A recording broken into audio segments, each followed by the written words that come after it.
Welcome to the People Data for Good podcast with Adamsen. Hi, welcome back. I'm here with Hallie Bregman of PTC. Hallie, how are you doing? Good. Thanks for having me today, Al. Hey, I'm very excited to be talking with you. I am really interested in your work around not only people analytics, but the ethical application of people analytics and how it's affecting the future of work. So for those who don't know you, please introduce yourself and a little bit about what you do there at PTC. Yeah, happy to be here. So, Hallie Bregman, I am the global head of people analytics at PTC. PTC is about a 7,000 person global software company. We build software for the industrial manufacturing space. So, I often say CAD or PLM for those who know the space. I've been at PTC for about a year and a half and cover the entire lifespan. So, lots to think about. We're going through a pretty massive digital transformation, and it's an exciting time to be in the field. Yeah, and you've been in the field for quite a while. You've helped create people analytics capabilities at a variety of organizations, including Wayfair and Toast. And so, let's just start there. How have you seen the evolution of people analytics occur over the last 5, 10 years? Yeah, I think it's fascinating because I say if people analytics had existed at the very start of my career, I probably would have gone straight there. And maybe then I would have changed course 10 more times because as I've done to get here today. But it's such a beautiful intersection of people and data, two things I really feel passionately about. And it's when I learned about people analytics that I couldn't resist, but it was still such a new blossoming field. It was something not a lot of people had heard about. Now I joke that I can't go on LinkedIn a day in my life without seeing at least 5 job postings for people analytics jobs. I was just chatting with a mentee who is interested in getting into the field. And I said, well, there's more jobs than people who have experience in people analytics, right? Because it's so young. And so, the interest in the field, the demand for the field, I think it was really picking up even before the pandemic, but certainly we all know how that escalated everything. The importance of the people function, the importance of people analytics to help support insights and strategy around what we're going to do in this new remote world. How is our employee well-being? Are folks feeling connected? Are they productive? All things we've all been thinking heavily about and are really, really critical to business strategy in this day and age. So I think it's just become a more influential, more mature function, a more in demand function. And I'm excited to see it keep growing because I'm certain it will. Well, yeah, likewise. I agree with you. The future is bright for the field, and its essential contribution to how not only people strategies are formulated, but really strategies on how work gets done and how cultures are created and nurtured. And so today we're going to talk about your background, how you got into the field, where you think the future is going, and so forth. But before we go there, how do you define people analytics? What is it to you? What does it look like? Yeah, it's such a good question. And I think it can be so many different things. I think at its narrowest sense, it is analytics and insights around the employee experience from candidate to hire to retire, as they say.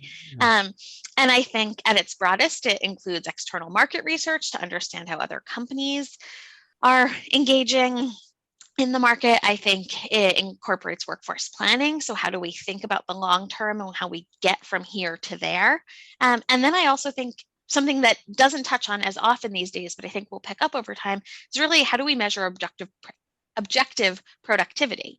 How do we actually see what people are doing and how we can be more objective in our qualifications of what it means to get, to be successful, to accomplish a goal, to be promoted. I think with all of the data at our fingertips, we're just scraping the surface around what we can understand about employee work. And I think it's just going to, be a gold mine as we dig in. Absolutely. Because when I started in this work in the late 90s and early 2000s, it was really around transactional data coupled with survey data. Right. And, we aggregated that data on what I would call an event-driven basis. And now we have these technologies that are aggregating this data on an ongoing basis. So our ability to analyze at scale, at speed, has elevated 100-fold. I don't even know if that's even an accurate measure.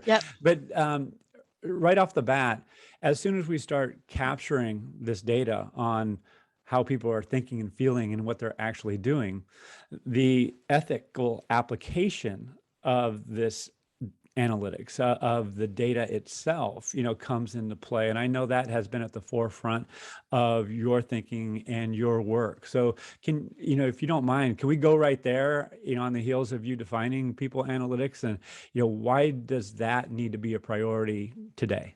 Yeah. So if I go back a little ways, kind of when I started in people analytics, I really started by focusing on DEI. And this was several years ago, so it's certainly become a hotter topic in recent years, but I really saw this opportunity early on. And I focus there when I think about ethics because there is nothing more critical to ensure privacy, think about security, make sure you're protecting the people, than the ethics of doing analytics when it comes to things like race, ethnicity, gender, age, sexual orientation, the most personal aspects of a person's identity.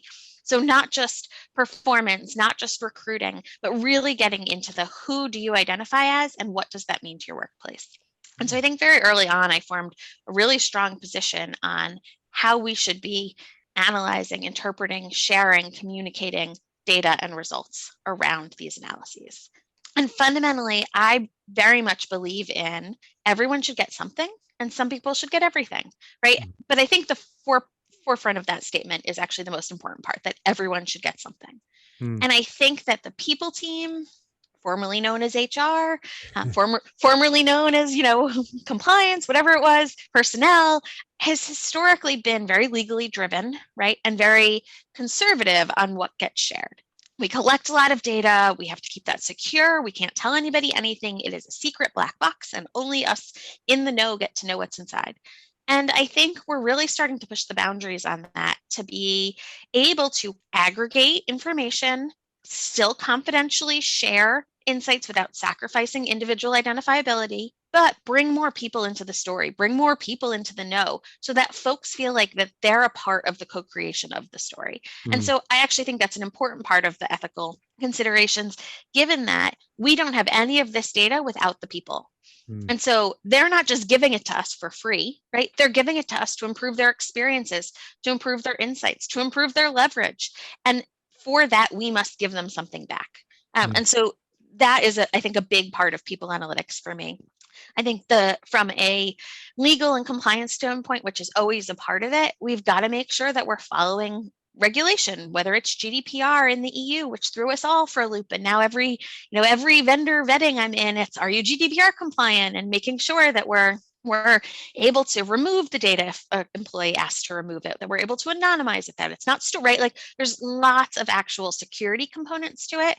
But I think fundamentally all of that is underlying this idea that can we securely, safely, confidentially give back to the people who've given us the information. I love that you highlight that, because I could not agree more, because workers, employees specifically, know that they're generating data. They know it's being used in ways that are helping the organization. But it invites the question, is this data going to help me? Is it going to help my colleagues?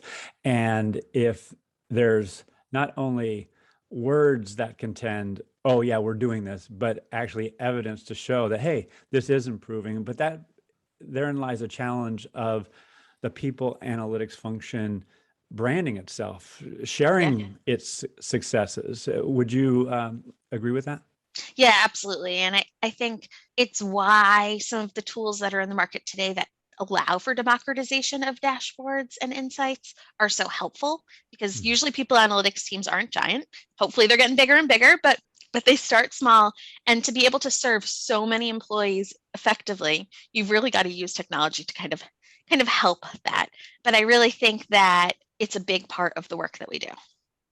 Yeah, with that in mind, the people analytics function, which you just alluded to, and the underlying operating models have certainly evolved over time. And the jobs that you're referring to used to be at the manager level.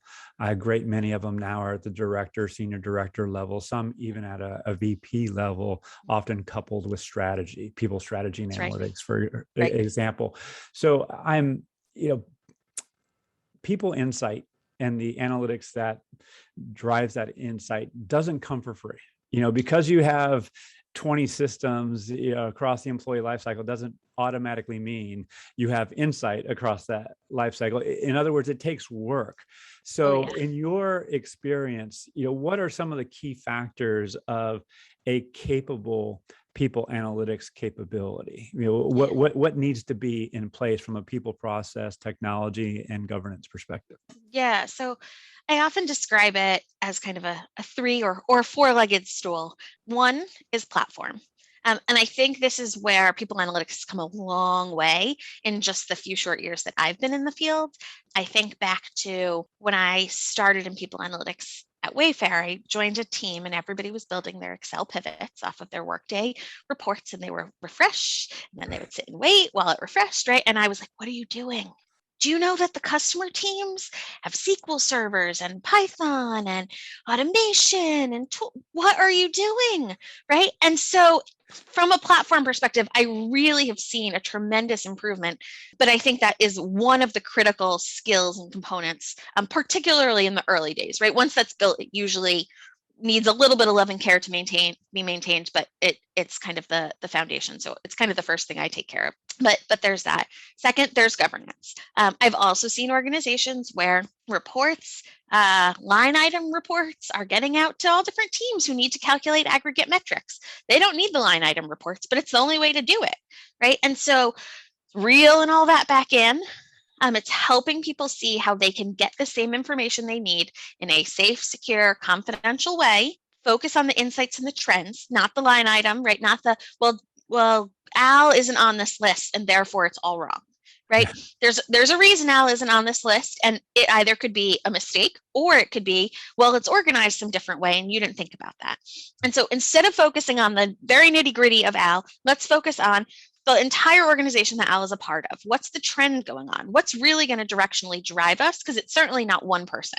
And so from a governance perspective, I think it's doing an audit early, again, kind of early days if we're building, which is what I've been doing for the last while here at PTC. It's auditing what's getting out to the organization. What do I need to pull back? And then what do I need to replace it with to make sure that I'm not interrupting the flow of work, interrupting the insights that are already being used and in need. So I think that's kind of a second part of the stool. So you always got to have some people who can focus on ethics, governance, compliance. I think the next part is analytics. And this is the sexy work, right? This is what I think there's lots of buzz about. Let's talk about organizational network analysis and, all the fancy analytics. And coming from data science, which is where I sat on the customer side of things before I ever made my way to people analytics, machine learning, all the rave. Now we call it AI. Everything's AI. It used to be called machine learning. Before that, it was called statistics. Mostly all the same. There's a little bit of advancement. But then you've got to think about your capability of your organization. And so dependent on the capability of the organization, the data literacy, where folks are at, what kinds of business questions are being asked, that's where you kind of put together your analytics team. You still need a platform, you still need governance no matter what, but you also need this analytics capability, which can be as simple as running a few regressions, doing some crosstabs, really just understanding some basic relationships and correlations, and can be as complex as natural language processing and organizational analysis and organizational network analysis and neural networks or whatever you want to throw in the mix. There's a lot of advanced methodology.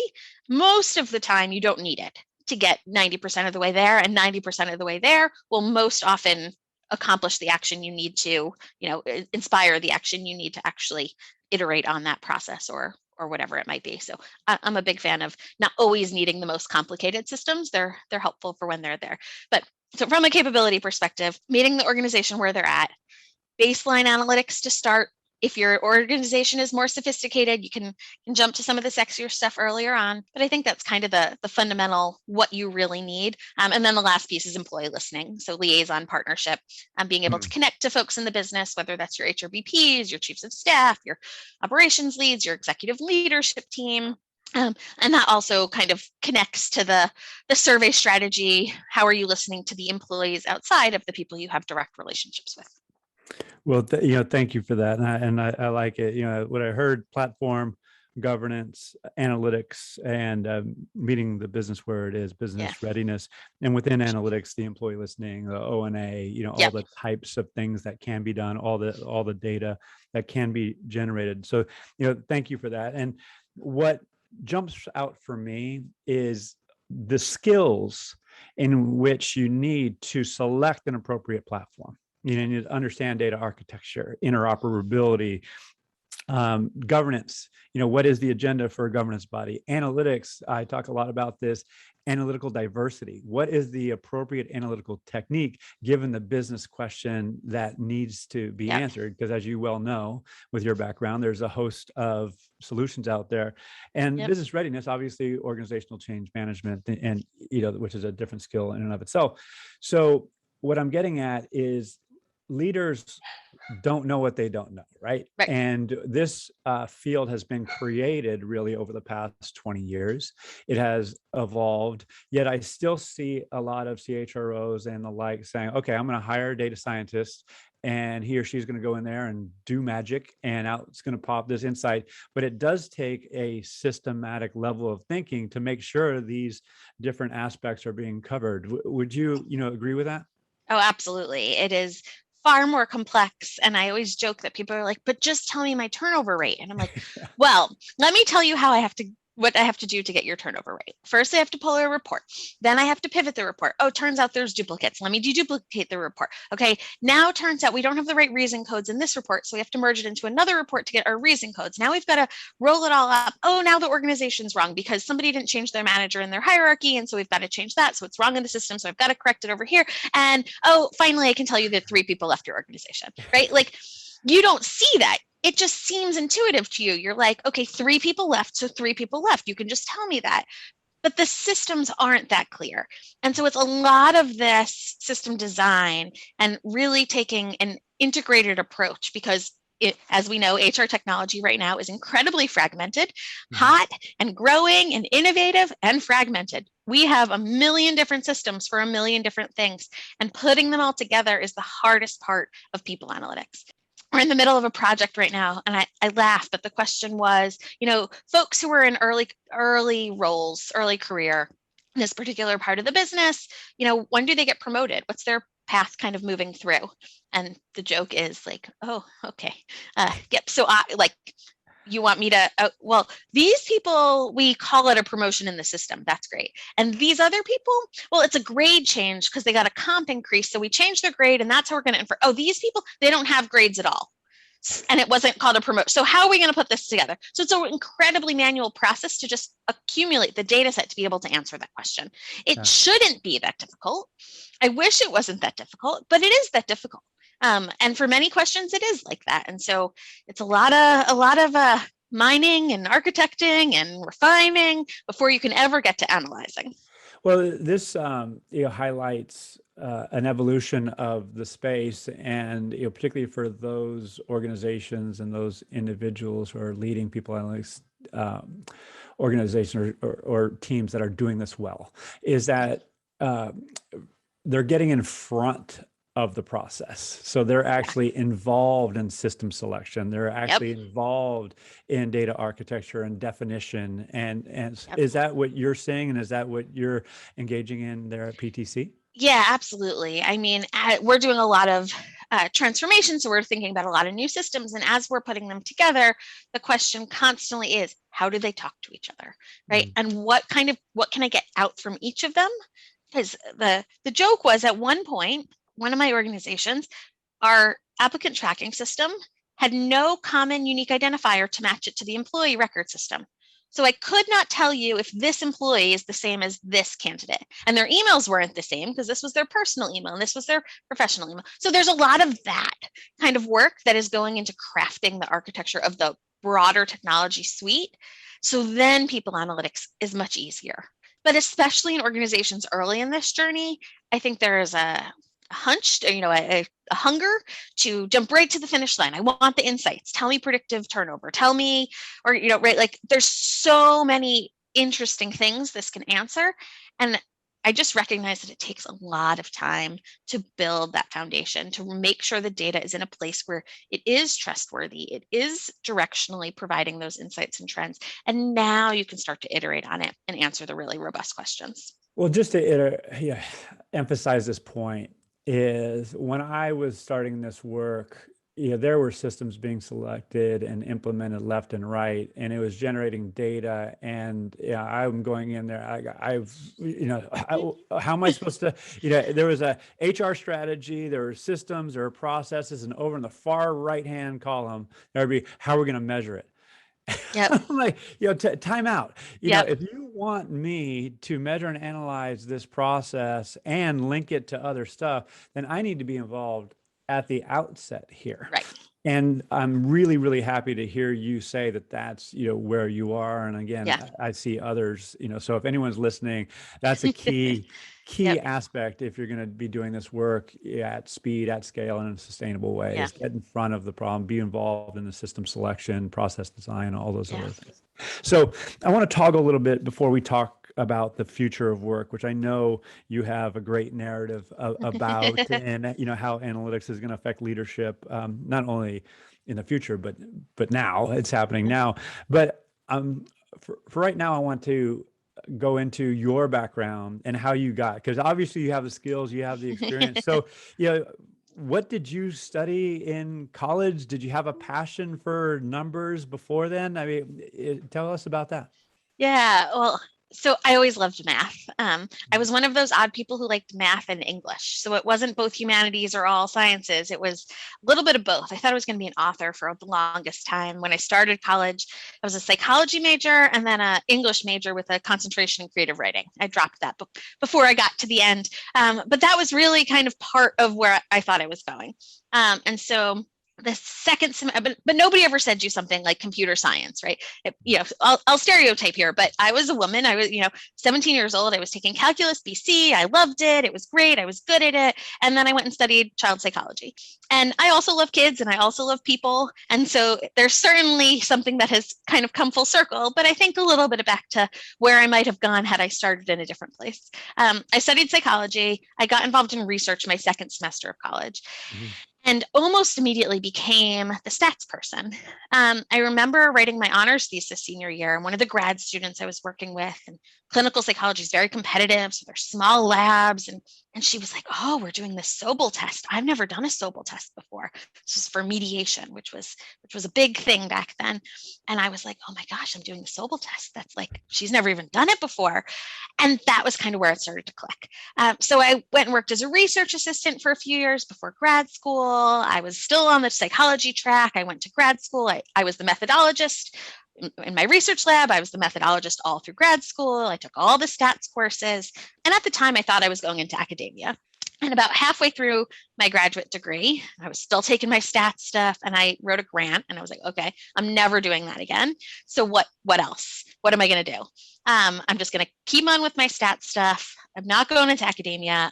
I was never going to be a clinician. That was not my passion. So what am I going to do? So I really just dove headfirst into stats. And when I finished my degree, I remember being like, I don't know, I'm just going to network. Like, I'm not taking a postdoc. I'm just going to find my way. And I landed at this startup. It was 10 people that happened to use SPSS, which was the software that I knew at the time in psychology. And they did surveys in market research with consumer packaged good companies. So it was like my first foray into industry. And I never looked back. From there, I just got more and more technical, largely self-taught. I just had this passion forever. I never got a degree in analytics. And yet here I am running analytics. And I became a data scientist. And I realized at one point, I went and worked at this weather analytics startup. And I had always said I only cared about methodology. I didn't care about what the content was until I got to this weather analytics startup where I was like, there's no people. Like I need people. There has to be people in the data. And so that's when I kind of realized, okay, it has to be something around human behavior. And so I did a lot of customer work for a long time. I spent some time in marketing, kind of thinking about P&L, running a business, and kind of pulling that all together. And then was like, okay, now I'm ready. Let's go to people analytics. I love people. I love human behavior, and I love data. And with that background, was really able to bring a lot. Again, I told you the story of seeing everybody in their Excel pivots. That was my opportunity to shine, where I was able to say, hey, I've seen how this works elsewhere, and our customers would never accept if they're giving you all this data and they're not getting personalized recommendations back. The same goes for our employees. And so how do we push this forward? How do we use the same kinds of advanced and cool methodology? How do we use the same kinds of advanced and cool data platform and data system and data structure to make this function as mature, as effective, and as reliable as all of the things we do on the other side of our business? And so I fell in love and never turned back.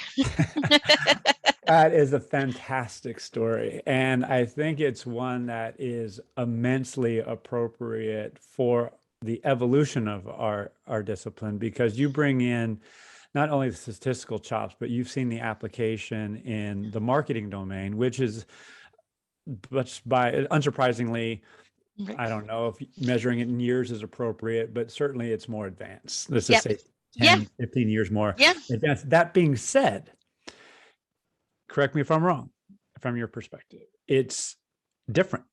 Like you can do certain testing in a consumer and experiments, if you will, in the consumer world that would not be ethical in the employee world. Can you speak to some of those differences that you see?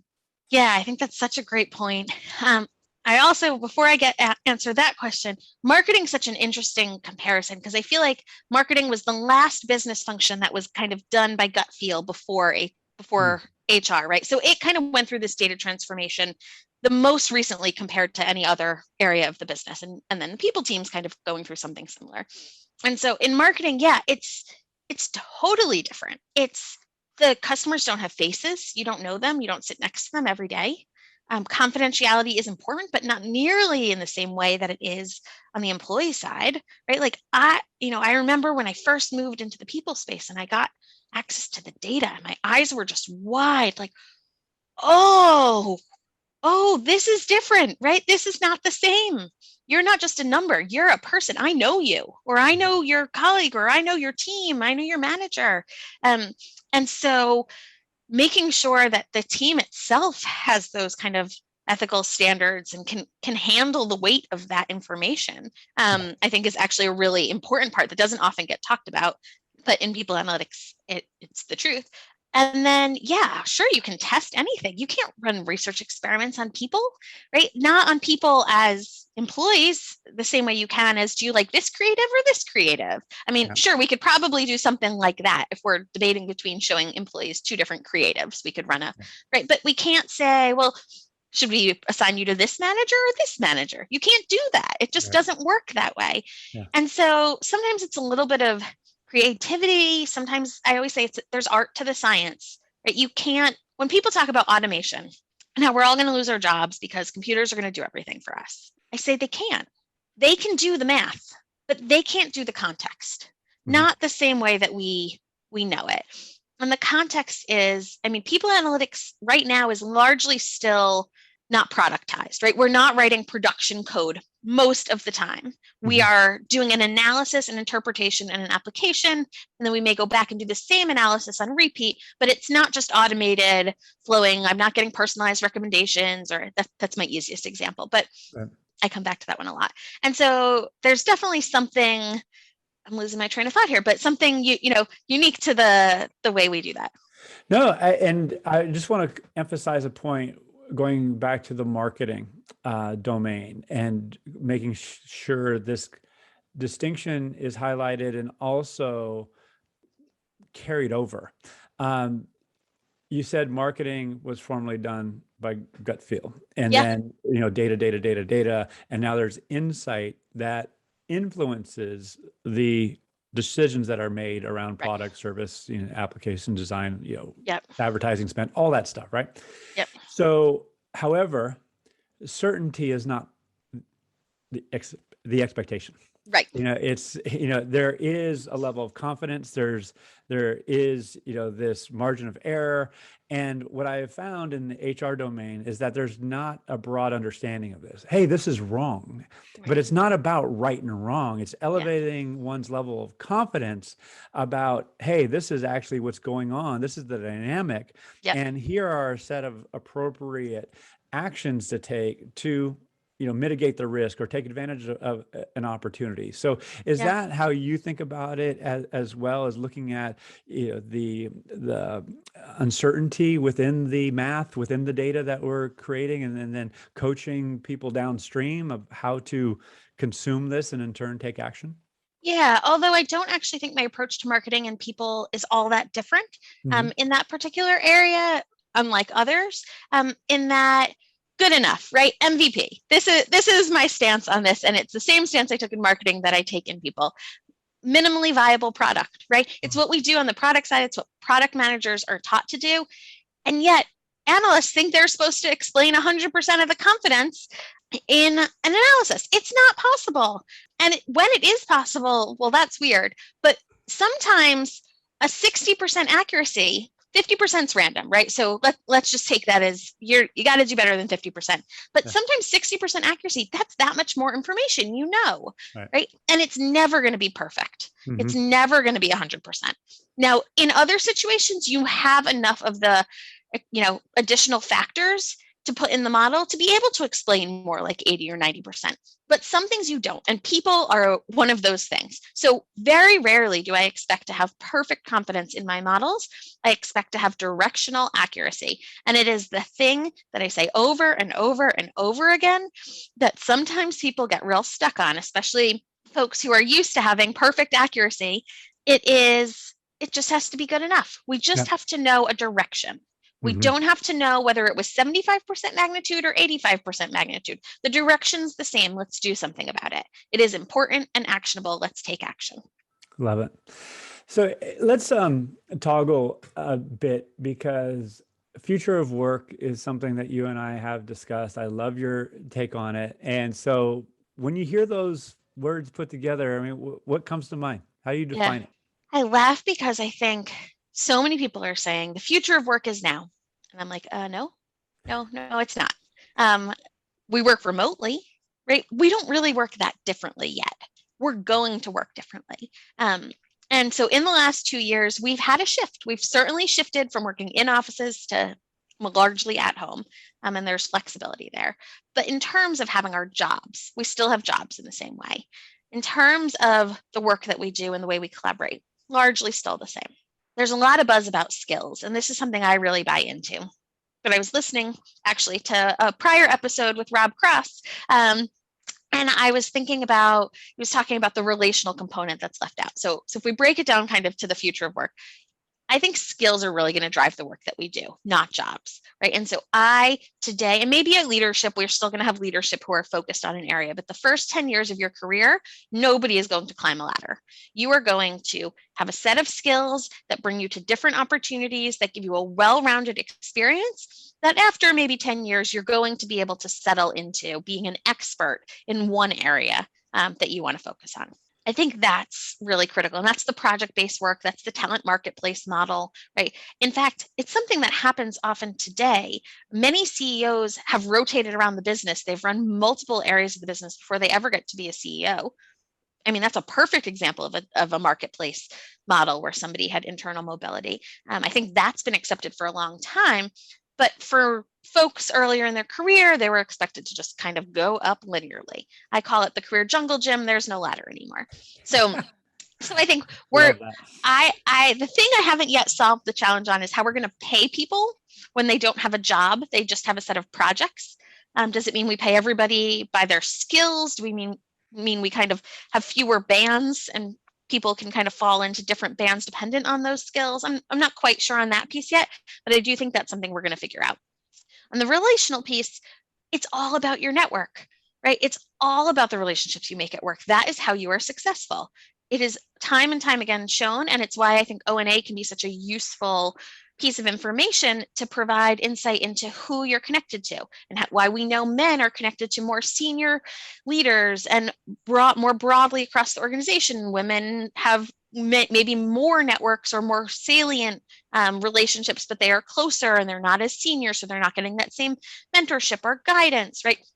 It's that kind of information that a rotational program, and there are rotational programs, but essentially that's what a talent marketplace and a skills-based model could provide, will give you the ability to build broader networks. And I think that will actually hopefully help drive more equitable outcomes as we get to the top, because everybody will have had the chance to be in lots of different roles and build a breadth of networks. So by the time they get into a leadership position, they have more relationships, which is definitely an important part of success as well.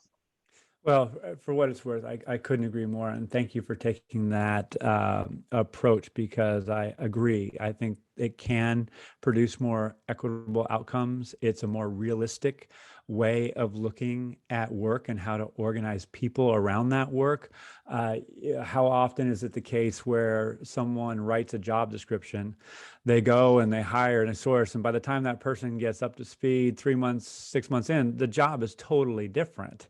Absolutely. And so, what skills are, to your point, going to be salient across the evolution of that, job? So, there's much work, and obviously data can be leveraged to, again, cluster that work, put it into jobs, roles and all that. So, thank you for that. And I want to, you also have a perspective on how analytics is going to be core to leadership in the future. Can you speak to that? Yeah.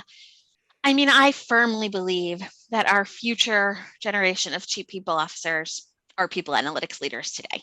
And I think there is nothing closer to the top than people strategy, understanding the kind of the entire employee life cycle. I often say my favorite part of my job is that I'm not siloed to any one area of the people function, right? One day I'm working on recruiting things, the next day I'm working on performance management, and over here I'm doing surveys on employee engagement.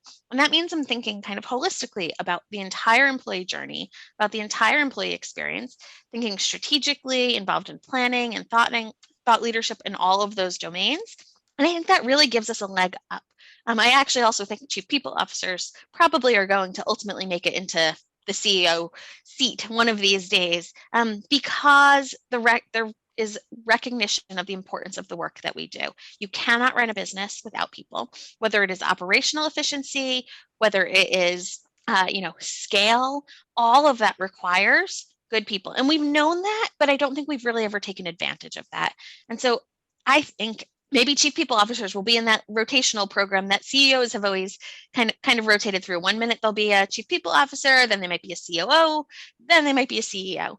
And so again, I think people analytics kind of slotting into chief people officer and then going straight to the top. But I really think it's that holistic thought process. It's not just the data, it's not just the technology, but there is a technical aspect, which is quite advantageous. And many other folks in the people suite haven't always focused on building that skill. I think we'll see that more as well, though.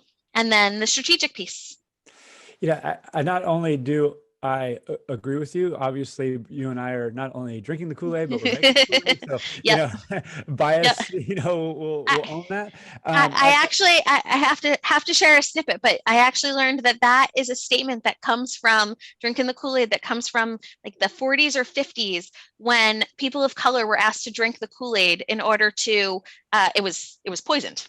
So it is something I never knew the roots of, but I like to call it out when I see it. And it's usually something people never know. And so I avoid saying drinking the Kool-Aid anymore, but it used to be. Well, now you're yep, I know. So it was terrible, but that's how it originated. I'm going to look that up, and but I'm going to trust you on that. But it is so we're not making the Kool-Aid. We're not making the Kool-Aid. We're leading the pack. Insert an appropriate metaphor. So the reality of today is that many CHROs, they've been around 20, 30 years in their profession, and they haven't grown up with people analytics, and they know it's important. and they lack an understanding of what they need to invest in to build this capability in a sustainable way. And we've talked about that at the outset of our discussion. So I do believe it's going to be an evolution. Hopefully it's not going to take too long, because the speed of change and the necessity is right here, right now. The pointed question is, we see in rare cases people analytics being leveled at a VP level or an executive level, and not just by title. Okay, Yep. this is underneath me. Is that person in that seat has actually done the work? They understand the nuances. And so for my money, I can't see it happen fast enough. I take a big exhale and I go, okay, the probability of them as an organization being successful just went up, tenfold, by, leveling it at that position. So my question to you, is that what you see happening and what you hope to happen, this evolution over time and these people analytics roles being leveled higher and higher? Yeah, there's a lot of discussion around where people analytics should report. And 95% of the time people agree it should report into the CHRO or the chief people officer, right? I describe us as their back pocket, right? Like, I can answer just about any question for you at any time. And I can sometimes read your mind before you've even asked the question, because I've looked at the data, I've seen the trend, and now I'm going to bring it to you. You're going to be like, I was just thinking about that. Oh my gosh, I had no idea. Perfect. You've got an answer, or you've got some insight. And so I do think it is incredibly important leadership position. And it's, it requires a team of people of many different skill levels, including early in career, kind of building some of those foundational analytics skills, building some of the partnership skills. I think usually you've got hopefully a good leader who can model a lot of that for their team. But at the helm, you really need someone who, yes, can walk the walk and talk the talk. Yeah. I glance around because I'm seeing if I have the book in arm's reach, but I don't, because what you're sharing is aligned with what Norton and Kaplan put forth in the late 90s in formulating an Office of Strategy Management, which would be led by the chief of staff. So imagine the chief of staff of the CHRO, and you said it earlier that you're not associated with any one function necessarily. You're looking across functions, and there's a level of independence, objectivity, and just bringing out, the insight. So I celebrate what you're advocating, and I hope that becomes the norm in the years ahead. So yeah, Hallie, it's a pleasure talking with you. We could talk, all day. We got just a few more minutes before we wrap, but any other comments, any other topics that you want to touch on, before we adjourn? And we're going to have to do this again, obviously. But it's always nice to talk to other folks who are so passionate about this space and aligned in vision. I think, people analytics is so exciting. But there's going to be even more things to come, right? And not just in people analytics, in innovation and people in general, whether it is technological innovation, whether it is process innovation. I think about the way we used to do things and the way we do things today, and how much efficiency that has brought, and how much space that clears up in our brains to think about other more important things. We're just going to keep getting better and better. And so you mentioned, for efficiency's sake, there's lots of folks who've been in the industry a long time. It may take some time for all of them to kind of fully wrap their head around this. But to be successful, it's all about innovation. And I'm such a technology junkie. We were both at HR Tech last week or 2 weeks ago at this point. It was nice to be in person again. And it's that space that really excites me, because it gives me faith that not just analytics, not just technology, but it's going to give us the brain space to think in ways that we've never had the brain space to think before. So I think analytics is a piece of that, but there's going to be more to come, and I'm here for the ride.